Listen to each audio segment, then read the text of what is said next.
নমস্কার, কেমন আছেন আপনারা? আশা করি আপনারা সকলেই খুব ভালো আছেন। হ্যাঁ, আমি অনেক ভালো আছি। সেদিন সকাল সকাল বেরিয়ে গিয়েছিলাম দাদা বৌদির বিরিয়ানি খেতে। দেখতে পাচ্ছেন চারপাশে কুয়াশাটা, তার মানে বুঝতে পারছেন কতটা সকালবেলা বেরিয়েছিলাম। তারপর সোজা নুঙ্গি থেকে ট্রেন ধরে চলে এলাম শিয়ালদা, আর শিয়ালদা থেকে চলে এলাম ব্যারাকপুর স্টেশনে। এই যে দেখতে পাচ্ছেন, এটা হচ্ছে ব্যারাকপুর স্টেশন। এটা আমার লাইফে ফার্স্ট টাইম ব্যারাকপুর স্টেশনে আসা, এর আগে আমি কোনোদিনও আসিনি। গুগল ম্যাপ দেখে সোজাই বেরিয়ে পড়লাম, আর সামনেই দেখা মিলল দাদা বৌদির হোটেলের। তো তারপর আমরাও ঢুকে পড়লাম খাওয়ার জন্য। আমরা একটু তাড়াতাড়ি এসেছিলাম, প্রায় 12টা নাগাদ, যে কারণে আমাদের লাইন দিতে হয়নি, কিন্তু ভিড় মোটামুটি ছিলই। এই লোগোটাকে আমি কতদিন কত কারো ভিডিওতে দেখেছি, আজকে আপনারা আমার ভিডিওতে দেখছেন। আমি একটা বিরিয়ানি প্রেমী মানুষ। আমার অনেক দিনেরই ইচ্ছা ছিল দাদা বৌদির হোটেলের বিরিয়ানি খাবো, কিন্তু সেটা কোনো মতে পূরণ হয়নি। অনেক বছর ধরে চেষ্টা করেছি যাওয়ার, কিন্তু হয়ে ওঠেনি সেইভাবে।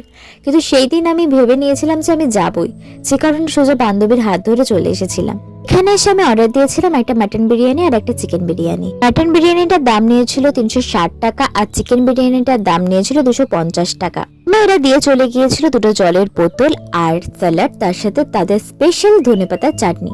মাটনটা নিয়ে তো নতুন করে কিছু বলারই নেই, অনেকটা বড় পিস ছিল আর অনেক সফট ছিল।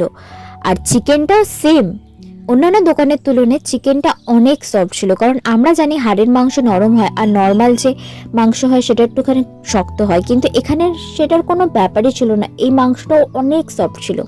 আর আলুটা কত বড় আপনাদের কি বলবো, দেখেই বুঝতে পারছেন। আলুটা ভিতর থেকে পুরোপুরি সেদ্ধ ছিল, আর পুরো ভাঙলেই সেটা গলে যাচ্ছিল। তো সব কিছু নিয়ে এক বাইট নিয়ে নিলাম, আর সত্যি বলতে এত ভালো লেগেছে, আমি এরকম বিরিয়ানি কোনোদিনও খাইনি। আমার তো প্রচন্ড ভালো লেগেছে, আপনারাও ট্রাই করতে পারেন। আর নতুন করে দাদা বৌদির সম্পর্কে কিছু বলার নেই, কারণ সকলেই জানেন দাদা বৌদি হচ্ছে ওয়ান অফ দ্য বেস্ট। তো আজকের মতো ভিডিওটা এই পর্যন্তই, পরের ভিডিওতে আবার দেখাবে। টাটা।